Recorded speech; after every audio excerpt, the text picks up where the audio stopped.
Welcome to the Box Score Sports Podcast.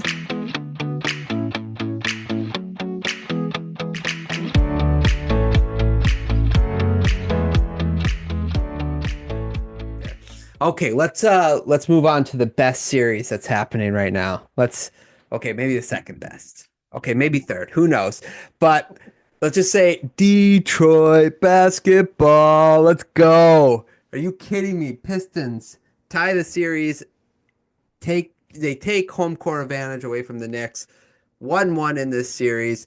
I can't wait to hear your thoughts on this series. Maybe a takeaway as we continue, but let me just start with the Cade Cunningham coming out party in this series. Just a really great game. The second game he had a rough game one, right? But game two he kind of showed up. He had 33 points. 12 rebounds, 3 assists, 11 from 21. It seemed like he was very in control of the game the entire way. He handled Anunoby the best he could. Anunoby's been just so good at covering him, but picking his spots, pushing the ball down court, creating mismatches. So I just want to say my biggest takeaway is Cade is looking really good right now. Uh, looking like a true all-star. That's all I'm going to say. That's pretty awesome. Oh, they just called another foul. Well, to be fair, no, it's a good point. He did have 10 free throws, no, 12, I think, and then he was 10 of 12. But the first game, the first 45 minutes, he only got one free throw. So they didn't call in the first game. I think, yeah, go ahead. Oh, I was just referring to the Knicks getting calls. Oh, Not even okay. him. Okay. All the fouls I saw that Cade got, like, maybe there's one or two, but Yeah, there was one for sure. I was like, that's a lot. I just meant the New York refs would just call it a foul because we were talking about Detroit for too long. Sure. No, Cade has been really good. I think the most impressive thing is he seems a little stronger this year. Mm-hmm. Going to the hoop, especially in transition. I feel like in the past, he would be a little more methodical on a fast break and maybe settle for, which he's good at, those 5 to 10 foot little push shots or pull up shots, which are still high percentage, but not quite as high as percentage of dunking it or laying it in. And in stretches of this game, when he got in the open field, he went. Yeah. And I think that's what, when I've talked about Cade, the one worry is if you don't get enough free throws, it's hard to be efficient. Correct. And him attacking the hoop like that gets you 4 to 6 extra free throws, which is 4 or 5 extra points in that game. So it was impressive to see. Dennis Schroeder is annoying as ever, but it's always great when he's on your team. Like, he's just annoying, not even in a bad way, just like he's always around. He does the nudging, swiping, slapping type of stuff. But I do think Cade got a little tired at the end. Sure, yeah. Really, that last. And it's hard, 42 minutes. It's a physical series. Like you said, Anunoby, that's a lot to deal with. Bridges, I think, is a little too light to, like, slow down Cade, but still not a walk in the park. No, not at all. Right. But outside of that, it's an impressive game. Yeah. What was a takeaway you had other than Cade? Did you have another one? Karl Anthony Towns played like it was the playoffs in this game. Like, they were switching Tobias Harris on him. Yeah. The Pistons were like, all right. And that's just, the Pistons have been smart, minus the 21-0 run. Mm-hmm. And it did get a little hairy in this fourth quarter, but their pressure and persistence of just continuing to come at the Knicks is impressive, and the Knicks are kind of one-dimensional, which is weird to say. They hadn't been for most of the season, but they just seem stuck in the mud. Yeah, I have to say, I'm going to give him a lot of credit. Brunson has been pretty good this series, especially during clutch moments. Like, he made a couple of huge baskets down the stretch in both games, but even last game, he made a couple of big baskets. I'm so impressed with Brunson as like a Piston fan. We'll talk about something that irritates me with him, but like I'm just impressed that at his size, he is so good because I think we talked about on the podcast about when he signed with the Knicks, I didn't think it was like that big of a deal because I just didn't, I didn't see it. And he proved me wrong and a bunch of other people wrong. And he's really good, but you need someone other than Brunson to kind of like take the reins at times. And that was in game one, that was Karl Anthony Towns. He showed up in game one. And then in game two, it's like I think he took two threes. I think he barely posted up Tobias Harris at all. And he's bigger than Tobias. So he's settling for bad shots in game two. He needs to do what he did in game one if the Knicks are going to be successful. Because like you said, they've become one dimensional again. Let's rely on Brunson with the pick and roll or whatever he does. Um, they got to Towns has to show up. That's why they brought him here. He took 27 shots in both games, Jalen Brunson. Yeah, Like yeah, that's too much. in both games. Right. 12 of 27 for Yeah, 34 points.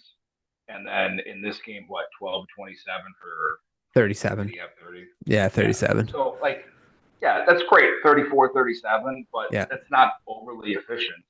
And if you're the Pistons and it's just going to be the Jalen Brunson dribble the air out of the ball, flail my head around, try to get something like that's playing into your strength. Yeah. The Knicks got to get Towns, especially when Jalen Duren is on the court. Like they got to get space. They got to get Towns some threes, or at least catching in an open spot where he can put a fake up or drive and get the Pistons in rotation. If you're not going to do that, that's why you've seen the Pistons pretty much control both games minus the 21-0 run. Yeah. And it's the lack of creativity when you have four guys. I mean, Anunoby's not really a creator, but he can do things offensively. When you have four guys, but only one is taking a majority of the shots, I think you're playing into not just the Pistons' hand, but any team you'd be playing in this case would be fine if Karl Anthony Towns only took two threes in a game. Well, yeah, even I mean they only had a total the Knicks did Brunson had 7 assists. I don't know, it's like it doesn't seem like assists are easy to come by in this series to be totally honest because even CADE only had 3. But like I guess what you see a lot of is like where's Bridges, right? Like he had that like in Brooklyn he was a main offensive weapon in Brooklyn and he was to a degree successful at it. Like I know didn't come to a lot of different wins, but like you're like, man, if we could make him a number 2 on a team as like the secondary handler of the basketball and create shots for himself and for others, he could be more successful at it. Now he did get 18 shots up, but I don't feel like I saw him like handling the ball a lot, if that makes sense. I don't know, maybe I mean I watched the whole game. I don't remember that. I just remember a lot of Brunson. OG Anunoby, I think he can be a number 2 on a team, but he doesn't seem assertive on offense. Cat can be a number 2 on a team. And maybe that's the biggest problem with the Knicks is they have a lot of number 2s and nobody knows who should be the number 2 on this team. Maybe that's a big problem they're having.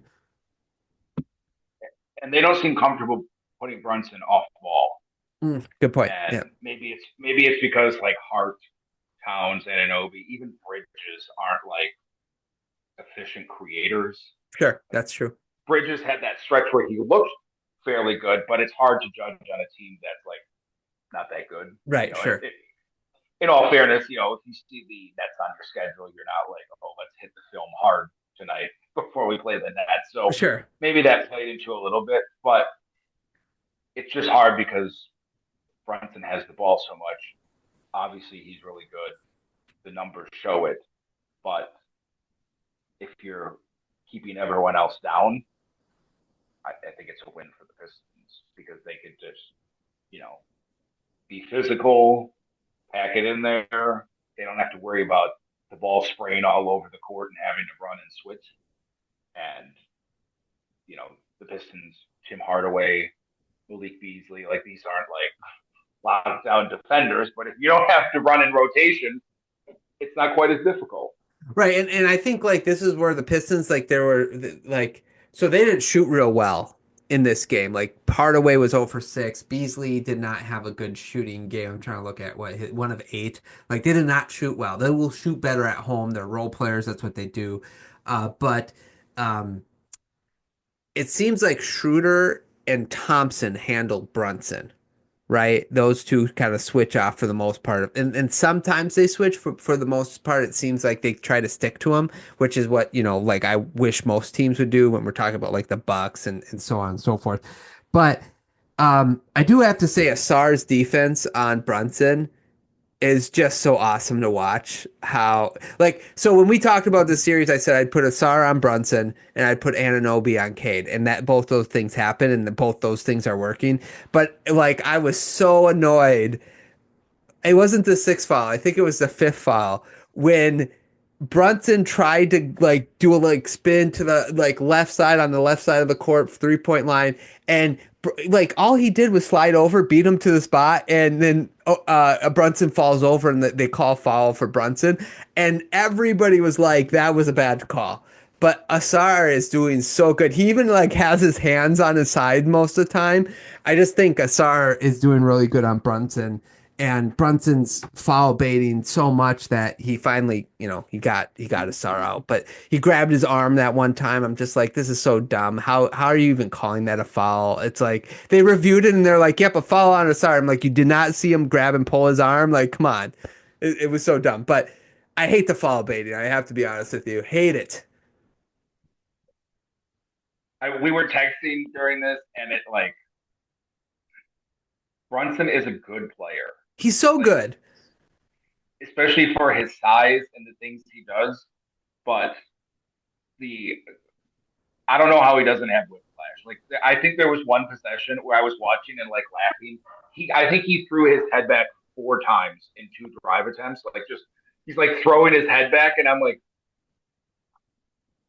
I would just laugh if I was a ref. Like, what are you doing? And the same like, um, who did they call it? Did they call it on Dennis Schroeder where he like chicken winged Yes, him on a spin, yes, and then like 3 possessions later, maybe they didn't call it because it was further out. But Brunson literally turned the corner and threw his arm behind him to like lock him from behind. And I'm like, guys, come on, like this is stopping. I think Brunson did one where he didn't even have the ball and he just ran to go get it. He just stopped and then got bumped and fell to the ground. And you're like, this is the irritating stuff where you go like, now I know why an average person who hasn't watched basketball in 10 years would be like, wow, that was exciting to watch a dude just fall all over the court and throw his head back like he's just in a car accident 18 times in the fourth quarter, and then end up getting free throws for it. well, that's the problem I have. It's just like he is Brunson is too good to be doing this. Like, but he does it because the NBA rewards it. He wouldn't do it if the NBA would just get smart and be like, "Yeah, dude, you can't just stop in front of someone. That's not. We're not going to call that a foul, dude. You can't like." So he had 2 fouls on a 3-point attempts late in the game where one he got Asar up. And he jumped into Asar. Now, I think Asar would have ran into him either way, but do a normal shooting motion. Like, I don't know why they reward the shot where you like lean into somebody. Like, you don't shoot like that. That's not a foul, in my opinion. That shouldn't be a foul. And Tobias Harris one was even worse because Tobias barely jumped and he just like threw his whole body forward into him. It's like nobody shoots like that. Stop doing that. It's just annoying to me. I want the NBA to get rid of it because it doesn't make watching basketball fun when all somebody's doing is sitting there and foul baiting. And I love like Brunson, SGA. There's a bunch of them that do it, but like I want to stress, I really like Brunson. I think he's a great player. I think he can, but he needs to stop it. Otherwise, he's going to be on my like, yeah, I'm not going to watch this guy list, because it's hard to watch. Yeah. So this is interesting. I found this. It's not updated through today, but this playoffs through games that were concluded yesterday has the lowest amount of free throw attempts per 100 possessions going back to 1979. Oh, crazy. So I know we like watch the games, and I think it's some of the foul baiting is what makes it like unbelievable, painful to watch. But even if you go back to basically from 1979 to 2010, it was between 26 and 32 free throw attempts per 100 possessions, like just every year within a small gap. So it just falls into the, sometimes we look back and you're like, that wouldn't have been a foul, but I'm like, I mean, Shaq shot like 20 free throws a game. Like, there's a lot of different, it's just kind of like same problem, different style. Like they just call it, someone would get the ball in the post and spin and they call a foul for, pushing him with your arm. And now it's just guys flailing and falling. But I have appreciated, for the most part, letting more stuff go. And especially like that Clippers game, there was long stretches where you're just like, all right, a dude fell. But just because you fall doesn't mean it's a foul. You may have literally just tripped, or the guy bumped you just when you weren't expecting it. Doesn't mean it's a foul. But this game was, especially the second half, because I don't think there's barely any free throws in the first half. Right. But the second half, it's like the refs went in and like, guys, we haven't had enough camera time, so let's start calling this and stuff. No, I agree, and I do appreciate like them letting them play, but then like the example of the chicken wing thing, it's like, be consistent. If you're gonna call it on Dennis Schroeder, you got to call it on Brunson. You can't just let one do it or not. You can't choose when to call it. And then like you let like there was that one play they let I think it was Cameron Payne. I can't remember who it was, but he was all over Beasley or something. I think it was in the first game or game one, but and then Beasley fell over and it was physical defense. It ended up being a jump ball. Knicks got it. Two trips back down court. Anunoby goes to post up CADE, and CADE kind of like pushes his arm and it kind of just goes up the back. It was physical, but then they immediately blew the whistle. I'm like, wait a second, what is going on here? I just watched a guy get tackled.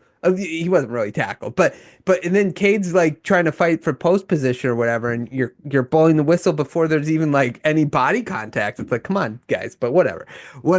Overall, it's been fun. I'm with you, and I just need the more consistent. Okay, we both picked the Knicks in 6. How are we feeling about that so far? I would still give the Knicks a little bit of advantage, because I do think they have played, and I don't want to say down to the competition, but they have not played their optimum way. Sure. And maybe, you don't get the wake-up call in game one because you had an incredible run that kind of sugarcoated it. But